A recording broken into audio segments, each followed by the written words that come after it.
So Russia has been losing its mind all weekend. The Ministry of Foreign Affairs, Telegram channels, and state TV have all been going crazy about what's happening in Venezuela. And Russian state TV have been running constant monologues about violations of international law, while the producers behind the scenes are Googling what that means. And obviously Russian calling this a violation of sovereignty is like a burglar calling the police and saying his crowbar has been stolen. And this outrage isn't because they care about Venezuela, it's because it hits Putin directly. And to understand why, we have to go back to 2018. In 2018, Nicolas Maduro lost the election, and basically all international governments refused to accept it. But Moscow did. And this showed a pivot when Putin decided Venezuela is worth propping up at a real cost. Because Putin doesn't back losers unless he's buying something. And from that moment on, Russia deepened its support in 4 main ways: money, security, weapons, and political projection. Let's start with money and oil. Rosneft, which is a state oil giant in Russia, poured $9 billion into Venezuela over a 9-year period. And they did it through years of loans. And that money, it wasn't charity, it was leverage. Those loans were very often repaid in oil. And that ties Venezuela's production directly to Russian interests. And that gave Russia access to crude flows even under sanctions pressure. Venezuela already had Russian military equipment, but after 2018, that increased dramatically. Advanced air defense systems like the S-300 started appearing all across Venezuela. Training, maintenance, and Russian personnel became part of that ecosystem. Wagner started showing up in Caracas. And all this matters because military and air defense isn't just symbolic, it's regime survival infrastructure. But this is a pattern, and it fits what we've seen in Syria, Africa, and other parts of the world where Russia has been meddling. You don't send PMCs to win hearts and minds, you send them to keep regimes upright. And some would argue this is the most important point: money. After 2018, a huge amount of the central bank's gold reserves were moved to Moscow. And this is the moment that Russia became one of Maduro's last financial lifelines. But this is also 101 what Russia does. They look for dictatorships, states that are isolated, like the Assad regime. They back them up, they prop them up, they give them everything they want, and they use them as political leverage. And what Russia was doing with Venezuela was giving them an anchor in the Western Hemisphere. And that anchor is now gone. So again, Russia was using Venezuela as one of its strongholds, exactly like the Assad regime and exactly like Iran. But the third and most symbolic reason for Russia having a foothold in that region was a propaganda trophy. So Putin is starting 2026 with the desire.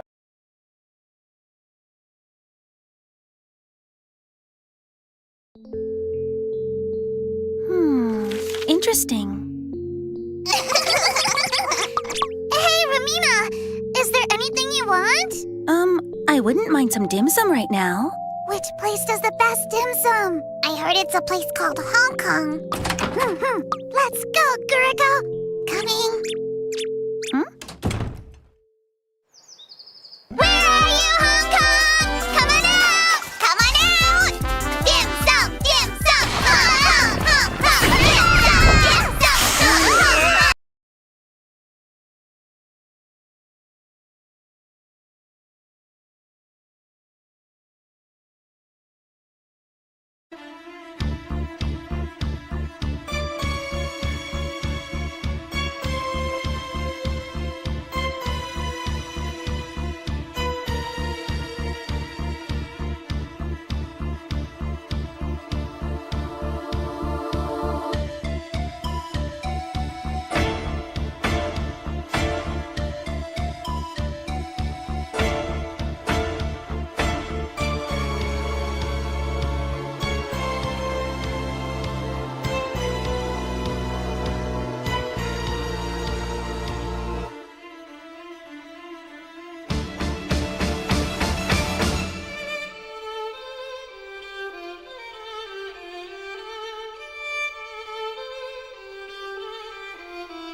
If you take a look at the UK from space, or more particularly England, there's something that really stands out once you look closely.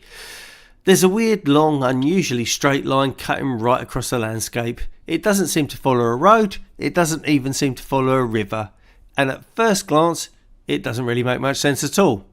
I've flown over this countless times in a light aircraft, and every time I did, it caught my eye. From the air it looks deliberate and almost too straight to be accidental, and for years I had absolutely no idea what it was. I thought it was some kind of wartime relic, or was it some form of mega project, or just something hiding in plain sight that you'd never even notice from the ground. So, what is it? Well, today we're going to find out. When you spend enough time flying light aircraft around the UK, especially here in the south and east of England, you start to see the country very differently. From the air, the landscape tells stories you'd never even notice on the ground. There's old discarded RAF wartime airfields slowly fading back into the fields. There's stately homes tucked away behind trees, and every now and then you see something that really makes you stop and think. This line is one of those things. It stretches for miles, you can see it easily from altitude, you can even see it on satellite imagery from space, and yet when you're down at ground level, it barely looks like anything at all. That's the bit I find so interesting. From the cockpit it's obvious, but from the ground, well, it's almost invisible. You're basically standing next to a small earth embankment. From ground level, looks like nothing. And it's only now in the wintertime that you can really see it working. So when I say it's working, what do I mean? To understand this, you first need to understand the fens, or sometimes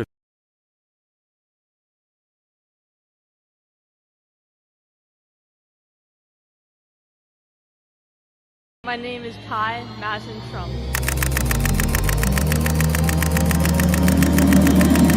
Alright guys, well, welcome back to the channel. I'm sitting outside right now, and yeah, this is my like rewind video, pretty much like in the past year what I've done.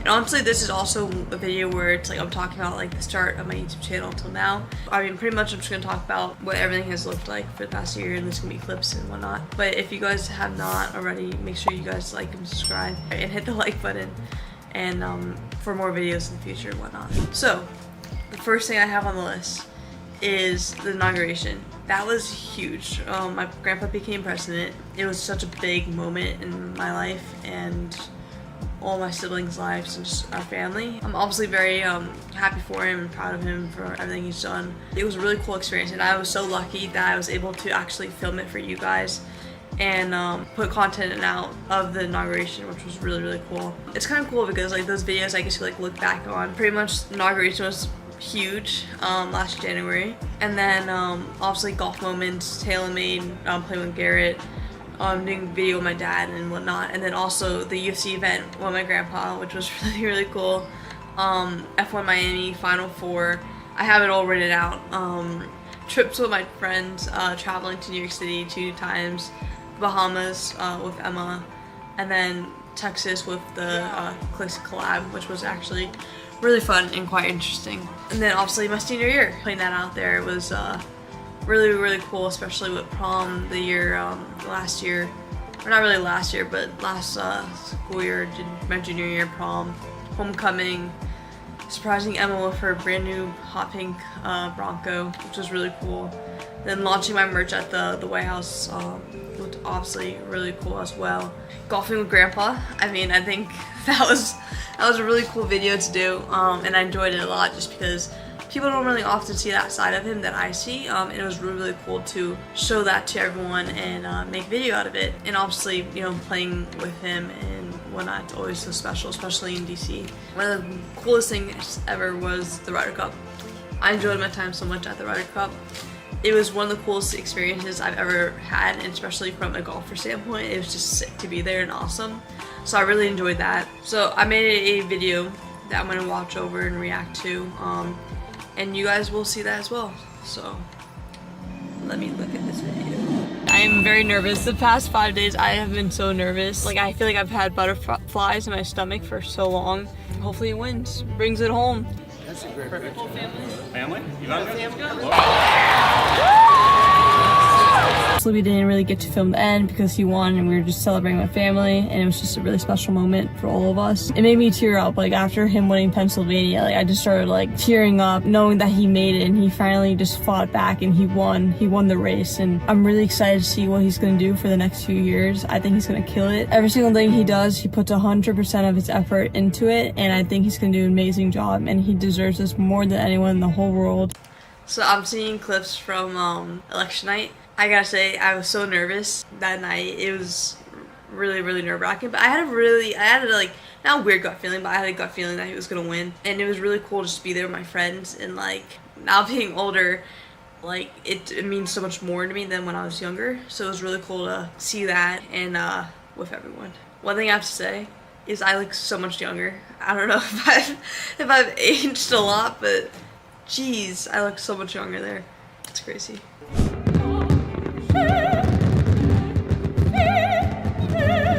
Yeah, we're getting ready to go to Arlington and then the Trump rally. So I'm gonna go like dress pants kind of, and then like a cashmere sweater.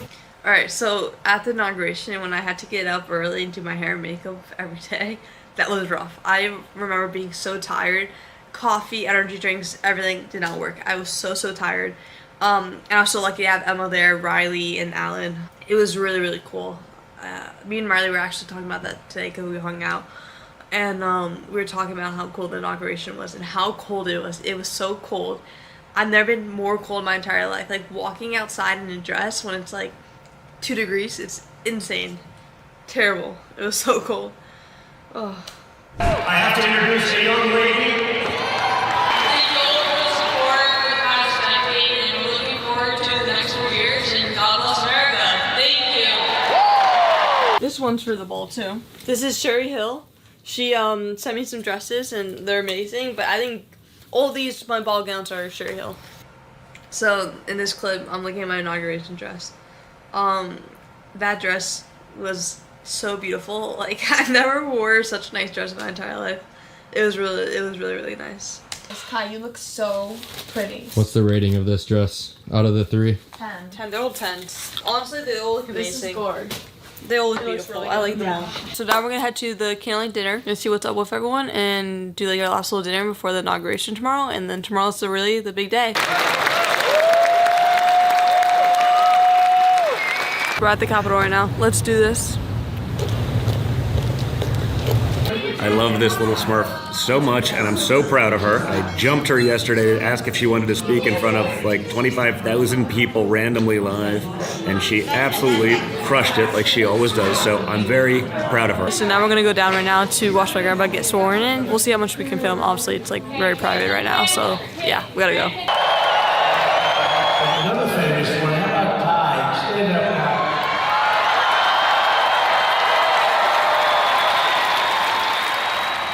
So in this clip, when he's doing his speech after getting sworn in, it's so funny because he goes, "What about this famous one?" And then it's like he's like, "What about Kai?" I'm like waving and everything like that. That was really, really funny. Like I was a little nervous to like stand up and wave. I don't know. I'm just like, I was embarrassed, but like it's just like kind of nerve-wracking, especially like all that stuff is on obviously on television and whatnot. But I do have to say the craziest thing I've ever done, most nerve-wracking thing, and especially like my whole entire life, I've never been more nervous than the first tee shot of the LPGA event, period. That was the most, like, my nerves were just through the roof, but that was also really cool and really fun. Welcome, Jerry.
gentlemen, this is your captain speaking. Welcome to the flight from Kabukiri to Universe. Ladies and gentlemen, this is your captain speaking. Welcome to the flight from Kabukiri to Universe.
Ladies and gentlemen, this is your captain speaking. Welcome to the flight from Kabukiri to Universe. Ladies and gentlemen, this is your captain speaking. Welcome to the flight from Kabukiri to Universe.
Running Venezuela. Do you guys have plans for anything? Venezuela thus far has been very nice, but it helps to have a force like we have. You know, we were ready for a second wave. We were all set to go, but we don't think we're going to need it. There's about 17 billion worth of oil reserves in Venezuela. More. Is that going to be? You mean trillion? And is that going to be Did you something? say billion or trillion? I said billion. You said 17 billion? It's much more than that. Okay, so what is going to happen to those reserves? Well, we're going to run everything. We're going to run it, fix it. We'll have elections at the right time. But the main thing you have to fix, it's a broken country. There's no money. There's inflation. Like we would have had, if I didn't win this election, we would have been Venezuela on steroids. Lindsay would know that. You might say something on that because we were talking before. We would have had a doubling up of very bad things that cost us a lot of money, like welfare, frankly. We wouldn't have had jobs. And instead of having $18 trillion in, we would have had at least $5 to $10 trillion leaving the country. So our costs would have gone up, and all of the money that's, we're setting a record.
It's long broken.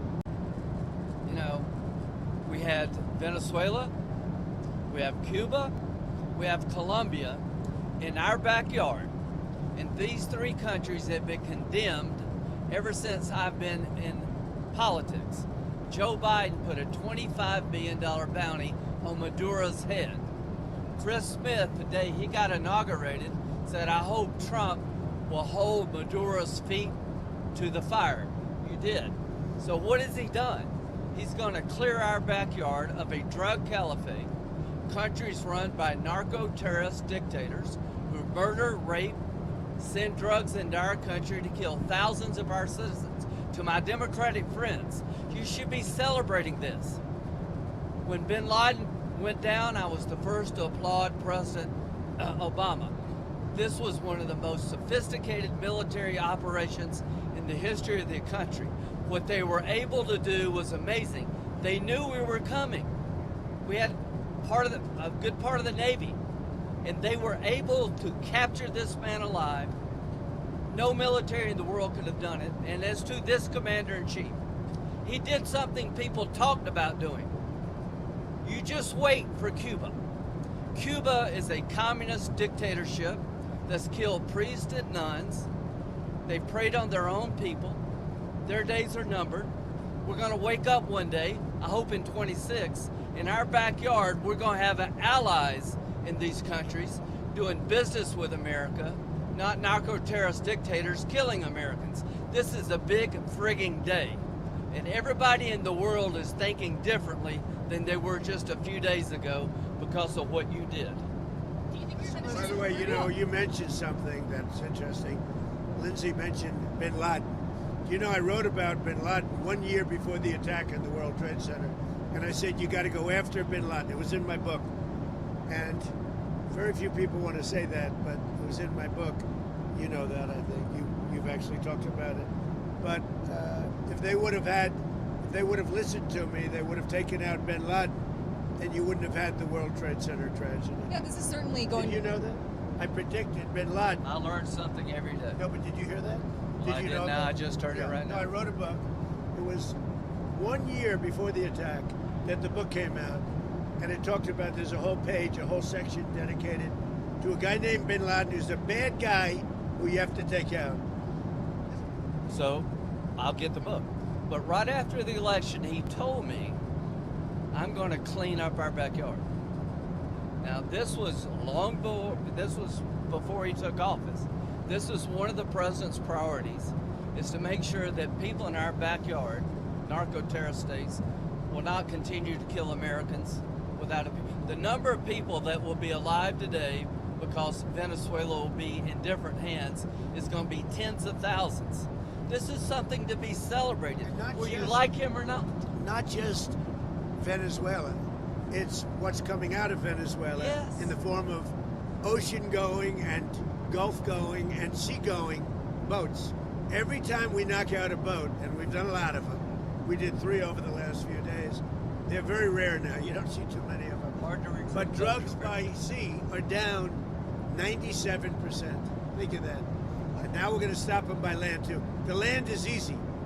We had to do the sea before we did the land because it just works out. Yeah, you were just talking about the land, but it sounded like you And by the way, you have to do something with Mexico. Mexico has to get their act together because they're pouring through Mexico, and we're going to have to do something. We'd love Mexico to do it. They're capable of doing it. But unfortunately, the cartels are very strong in Mexico. I remember one time you actually, speaking of Mexico, I asked you about Claudia Sheinbaum, and you told me at one point you had offered to send U.S. troops into Mexico to combat drug trafficking there. Is that something you have spoken to her about? I think she's a terrific person. I would say every single time I talk to her, I offered to send troops. And she's just not willing? She's concerned. She's a little afraid. The cartels are running Mexico. Whether you like it or not, it's not nice to say, but the cartels are running Mexico.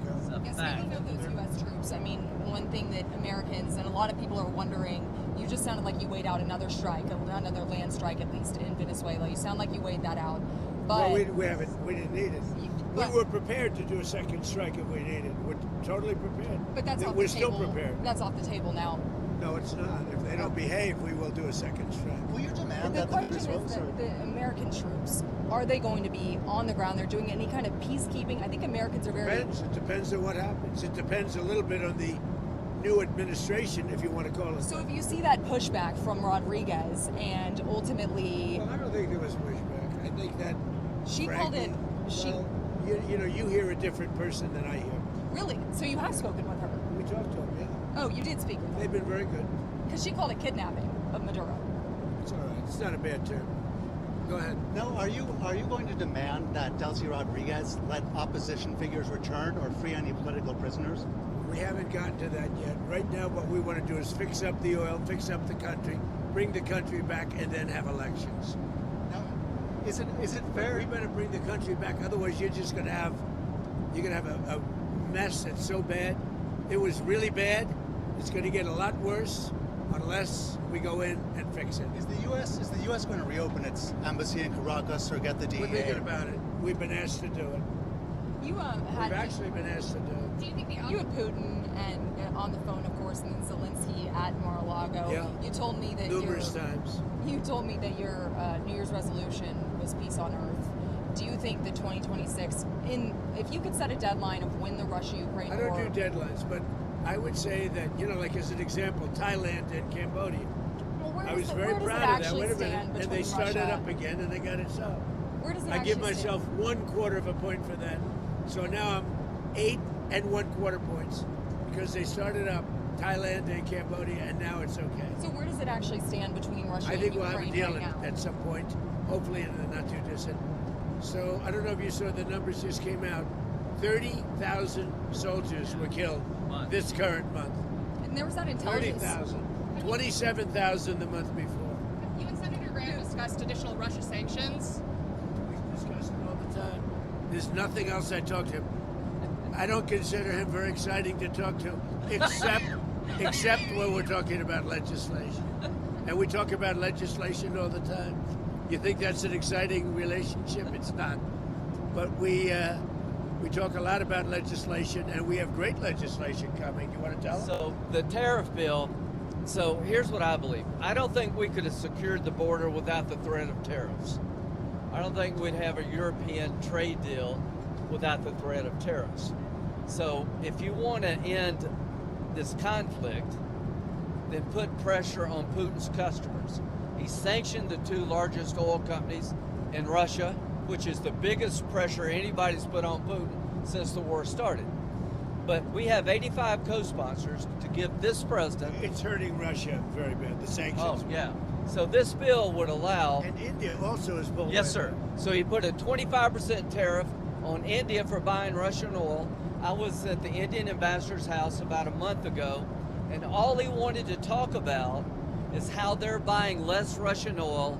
Would you tell the president to relieve the tariff? This stuff works. So I'm hoping we'll bring the bill up, and it's from 0 to 500. He picks the number. Nobody else does. But if you're buying cheap Russian oil, keeping Putin's war machine going, we're trying to give the president the ability to make that a hard choice by tariffs. I really do believe that what he did with India is the chief reason India is now buying substantially less Russian oil.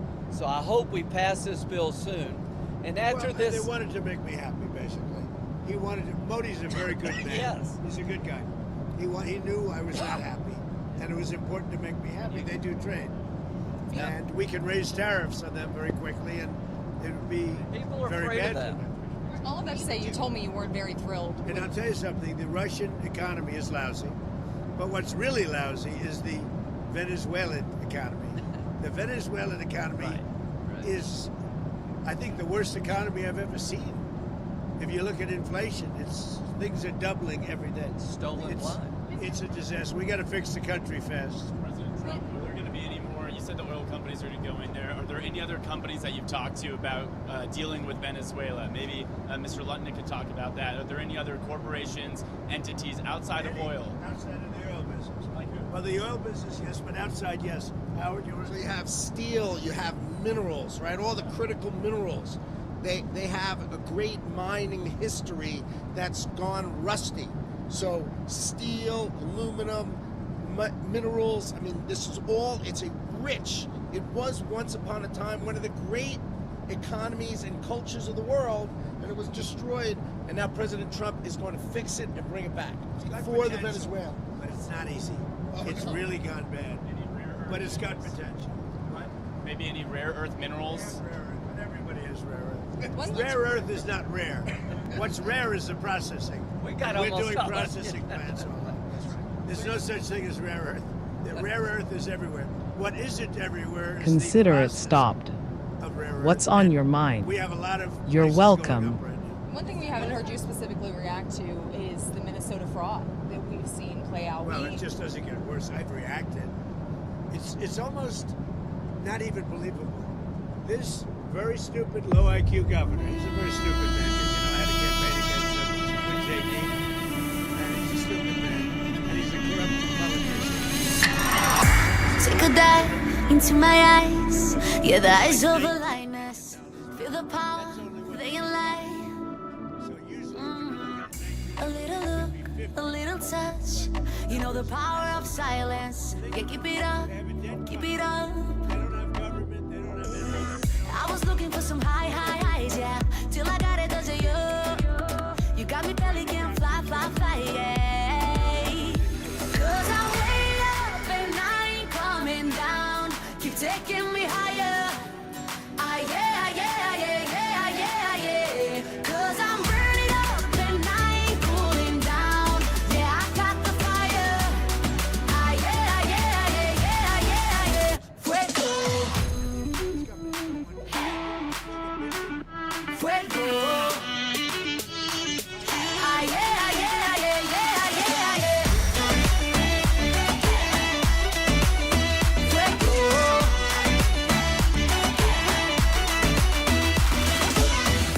Take me, take a breath. Ain't no hidden agenda. What you see is what you get. Yeah. I was looking for some highs, yeah. Till I got it, does it you? You got me belly can fly, yeah. 'Cause I'm way up and I ain't coming down. Keep taking me higher. Yeah. 'Cause I'm burning up and I ain't cooling down. Yeah, I got the fire. Yeah. Fuego. Fuego.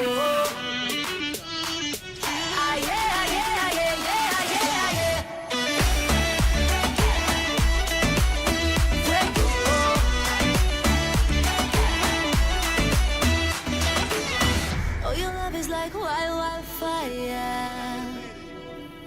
You got me belly can fly, yeah.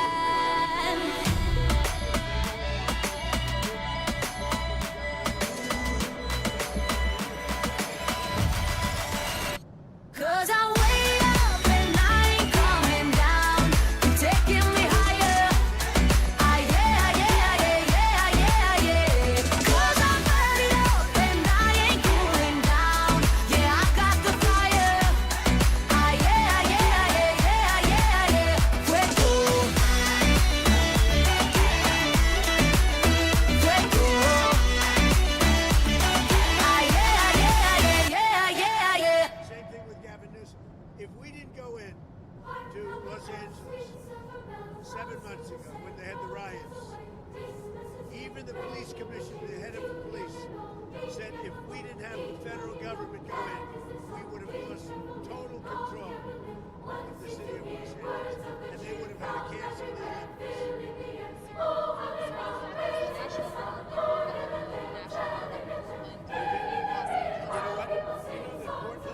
we got it down to almost no crime. We had a Supreme Court decision. We can go back. We're allowed to go back in.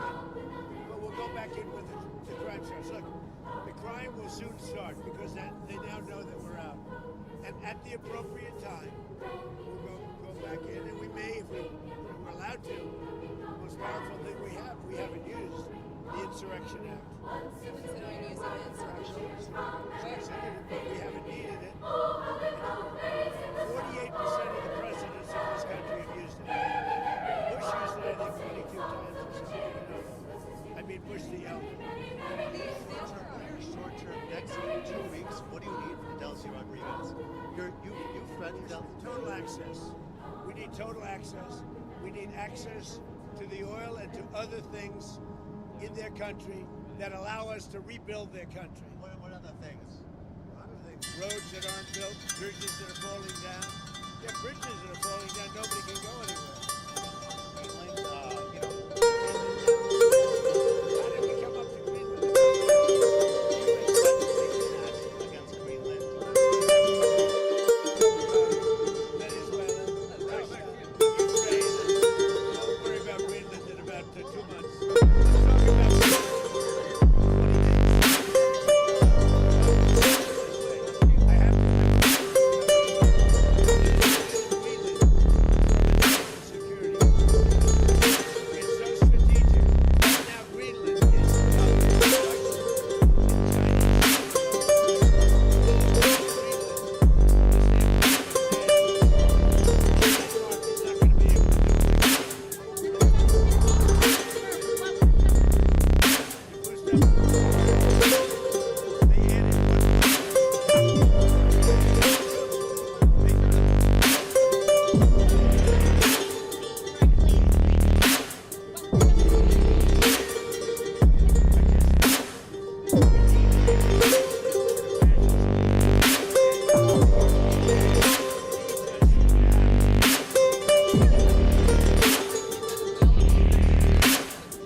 Yeah, it's bugs. Cases, it's infallible.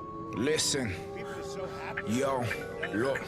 I've not got round to reading the Bible, still I'm trying to leave them a worthy example. So I know I've got to get married, it's vital. I was on one knee right under the Eiffel, holding a diamond bigger than a blueberry. When I had a blackberry, it was survival. That meant the flicky went anywhere I go, all cause a rival took shots at me with a rifle. Blood on the tips of my fingers, done a Bruce Lee and I licked him. Bit off the end of the spliff and I lit that. I was on a carpet doing crunches, trying to get me a 6-pack. Dreams of me pushing his wig back, nightmares of me getting 26 in Crown Court. Never been much of a shooter, but I still bang off. Ask them man like a kid, and no coming all the way through on an attempted M I didn't even do. Did have got my phone then I wouldn't have been here, cause I would have got released this time last year. And I can clearly remember saying to Webby that I want a short back and sides, tash and a beard. Then when I earned my stripes, I told him put a line in my eyebrow. I'm a bad boy out here, me I'm just sketching into my sketchbook. I can forgive but I don't forget much. Let me add an additional bit of perspective. We would eat fish fingers with no ketchup, now we eat lobster. And I'm in a tracksuit sat in San Carlo, and I got an AP like I'm in Narcos. I got a big business, these boxes at the cargo. You're looking at mogul, I might sign me a younger, they're spitting on drill. Teaching the business and make him a star, then build him up until I made him a mill. But don't get it twisted, me, I've had ups, but I beat every one of them 3 or 4-0. I'm looking at houses for 3 or 4 mil, even though I got a castle in the middle of a field. I miss standing on the roadside with my hat pulled down low so the cameras couldn't see me. I miss getting a bar on my pedal bike, doing the days where we shoot boxes full of money. I miss having beef with a rival gang and having 25 of the man then with me. I miss getting along with my family way back in the day when we had a little red mini looking like something out of the Italian job. If I was in a weak game now that this Cali and dog, I would've sold out selling in bags or little green tubs, they can never keep up. It's mental. Oh, I'm like a PlayStation 5 and they're a Nintendo. You might see my personality switch, but I've never dropped a crumb. I'm no Kevin Wendell. The way I'm speaking into the mics like Salvador, sketching in with a pencil. I get deja vu like Denzel. I've got a Bentley, but I can get techie with a rental. My God, that's what the waiter said when I got on one knee. Everybody clapping their hands cause a black guy getting engaged. You don't see, you just grow up. And you're lucky if your dad bothers to show. Everybody wants to know you when you blow up. And it's a shame cause you reap what you sow. And I already know that still I've not got round to reading the Bible. And I'm trying to leave them a worthy example. I know I've got to get married, it's vital. I was on one knee right under the Eiffel, holding a diamond bigger than a blueberry. When I had a blackberry, it was survival. Men to flick you in anywhere I go. All cause a rival took shots at me with a fuck off.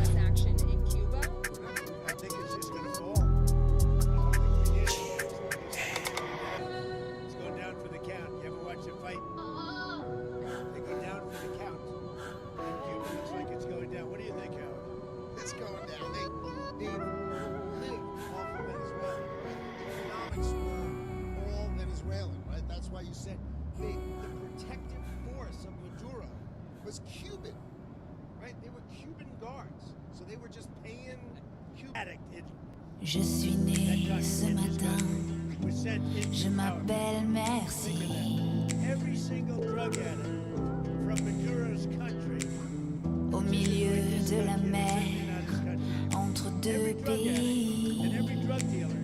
Merci. C'était un long chemin et maman l'a pris. Elle m'avait dans la peau 8 mois et demi. Oh